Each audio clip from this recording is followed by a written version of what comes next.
Hey guys, what's going on? So today we are going to be talking about the SSR Selector that you will be getting on your 28th day of login and what you should select with it. This will also apply, of course, if you're going to buy the White or Dark Knights Selector in the shop for $10, because it's the same ticket there. I guess the 28-day login combines it into both, so you can choose either White or Dark Knights. So ultimately, the answer is going to be it depends. Everyone's situation is different, but I will give my recommendations. There are 5 White Knights and 4 Dark Knights, so there actually aren't too many to choose from, honestly.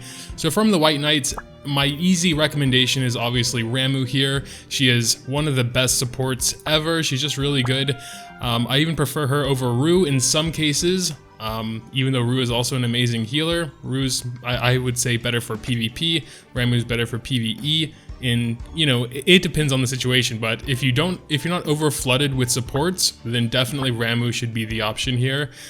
We can talk about her real quick. She has a couple really good passives. This one is nice passive healing every turn, 10% of everyone's HP. That's actually quite significant. On her second skill, 20% of everyone's HP and decreases the debuff duration by a turn. Third skill, she revives up to 2 allies and restores 40% of their HP. So I could see that being very useful in Arena as well. I mainly got Ramuh because Rue was banned in PvP last week. And so I was like, well, I need some kind of support, and Ramuh is like probably the next best choice. I mean, there's like Deimos and there's lots of others, of course, but Ramuh is definitely up there with being one of the best healers, supports, etc. She is a hybrid though, so that means she can do a little bit of damage as well. Not super a lot, but I guess a little bit more than a support. But yeah, that's just pretty much the quick little rundown of Ramuh. We also have Rebecca here. Obviously, you don't want to go for her because everyone has Rebecca, I assume, because she was like one of the free ones you get on your first day. We also have Damien in this selector.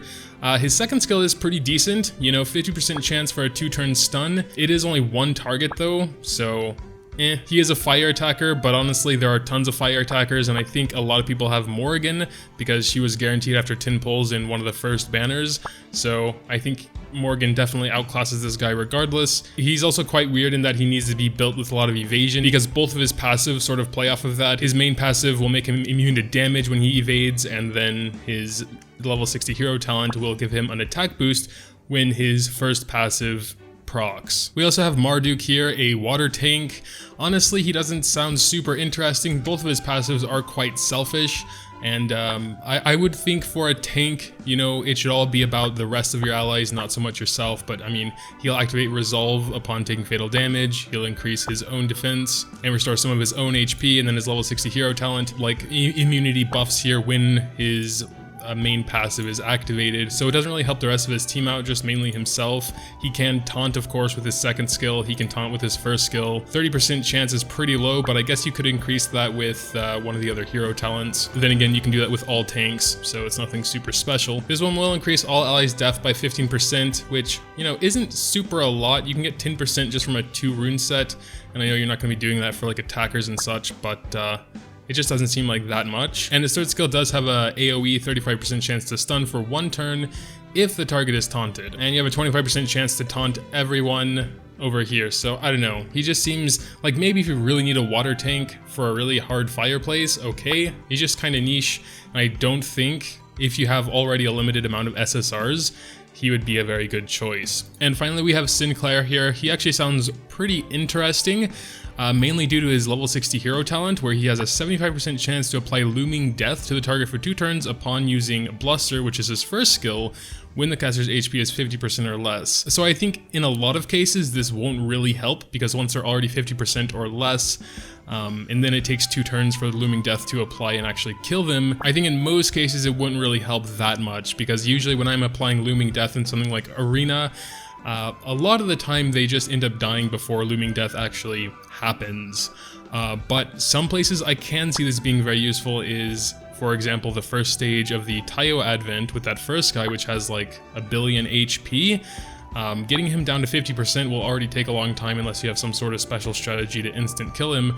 And then getting that looming death on him when he's under 50% HP will save you a lot of time. And there are other like tanky places I've run into as well, so you know, could be useful. And his other passive is just basically a bit more damage when attacking a cursed target, and he has a 50% chance to curse everyone with his third skill. So besides the looming death in pretty niche scenarios, he seems pretty average all around as a DPS. He is actually hybrid, so his damage won't actually be as high. He is also a dark type, making him a bit more versatile. You can pretty much take him anywhere, unlike fire, water, or wind, where you shouldn't take them into their respective opposite elements. And so that's it for the White Knights. Again, definitely if you don't have Ramuh, I would definitely select her. At least out of those. For the Dark Knights, we can go over them as well. The only one I don't have is probably the one I'm going to recommend, and that's Mary, especially if you don't have a solid DPS yet. I know she is, you know, damage to all enemies, which can be seen as a bad thing when you're talking about something like PvP, where you kind of want to focus fire the important ones down, or at least that's what I'm doing. I saw an arena team the other day that actually focused on these AoE heroes as their damage dealers. It looked really, really interesting because they had like Cheshire there, but that's a topic for another time. I think she is quite popular. We can take a look at the rest of her talents as well. I really like the talents that have them revive when they die. It's a nice sort of little safety net there. It does seem as though she will die 2 turns after she's revived, regardless. But 2 turns, you know, might be enough to finish off what you were doing, whether that's arena or anywhere in PvE. And then her main passive is definitely more geared towards PvE, up to 50% attack boost when 5 enemies die. She also gets it when an ally dies, so it could potentially be useful in PvP also if you have like a burst team that can kill them pretty quickly. And yours will die quickly as well. She can get a pretty high attack boost pretty fast. I guess the healing is a bit of a side bonus there. She has a 35% chance to curse a target on her first skill, and on her second skill it'll attack 3 targets, and there's a 35% chance to decrease the recovery amount by 100% for 3 turns. That would actually be pretty damn good in PvP, I would say. 50% chance to silence the target for 2 turns if the target is cursed. And she is cursing with her first skill. And her third skill actually sounds really awesome as well. It is a 5-hit AoE, and there's a 35% chance to make 3 targets unable to be revived, which definitely would be awesome for PvP. There are almost always at least 2 or 3 that either self-revive or, you know, someone who revives others. So if you can get Mary to use her third skill quickly, and you can see if anyone has that debuff, go focus fire them, and they're just done for, period. We can also check out Nemesis. Something to note about Nemesis is that I heard she is going to be getting buffed soon. There was a patch note or a developer note that came out a few days ago talking about balance changes, and Nemesis was actually called out on this because people are saying she's not good enough, really. So that's definitely something to keep in mind while we're going through it. I use her a bit just to quick clear PvE stuff because of her third skill where she attacks everyone, and it's definitely strong enough for those like gold dungeon runs or whatever. That's basically what I'm using it for. She also has a nice crit buff for everyone, 15%. If you're running a crit team, it's not bad. I also like her main passive where she just has a constant 30% chance to make the target unable to be revived for 2 turns just when attacking. So I guess that would apply to her total AoE third skill as well. She also gained 10% of attack per dark orb she has, which she can get from her first skill as well as her second skill. And her level 60 hero talent though is quite underwhelming. It's just 30% more damage when attacking a target that cannot be revived, which, you know, she should be applying somewhat regularly, but it's still a little bit weak in my opinion. Next we're looking at Ashley, a pretty much pure DPS in every sense of the word. Very selfish DPS, doesn't really help his other teammates, but he can do a lot of damage. His first skill is a basic attack, dealing a bit more damage if the target's HP is 50% or higher. His second skill is a self buff, buffing his critical strike chance and damage by 30%. He'll also apply 5 stacks of Ebony Wound to everyone for 3 turns. So you definitely want to build him crit damage and crit chance due to this self buff here. And his third skill is a single target, which is pretty nice in a lot of cases. It also comes with a somewhat good chance to stun them for 2 turns if they don't actually die. I would say his main passive is a little underwhelming. He just has a 70% chance to apply one of these Ebony Wounds, and if the target he's hitting already has one, then there's a 70% chance that it'll go to a random enemy. And you know, 20% of attack per stack, if I'm understanding that correctly, is definitely pretty good. He'll deal additional damage equal to 50% of his attack that ignores defense when attacking a target with Ebony Wound, and as long as you're using his second skill first, everyone should have it. And finally, we're looking at Deimos, definitely another contender you should consider. So his first skill is just a basic attack with a small chance to remove a buff. It's also a small amount of passive healing, 5% for one ally, the one with the lowest HP. So it's a pretty small amount of passive healing there, but most additional effects on skill 1 are small anyway. This one again is a single target buff to someone you choose. It'll increase their attack by 30% and remove all debuffs, and the target will become a Dark Warrior, which is immune to abnormal statuses. So it's a pretty nice buff, but just for one ally. And his third skill is pretty decent as well. All allies HP by 35%, which is a significant amount. Also, he'll grant Veil of Phantasm, so everyone who hits you will miss. Sadly, it is only for one turn though, so if you go right after Deimos, that will be gone and you'll get hit as usual. His first passive is pretty decent, I guess, if you build him with a lot of multi-strike or counter-attack. If you want to try and take advantage of this, he has a 50% chance every time you use a skill to obtain a Black Prayer. Get 3 of them, and they're all consumed to restore all allies' HP by 20% and decrease the buff duration of 2 random enemies by a turn. So that's pretty decent.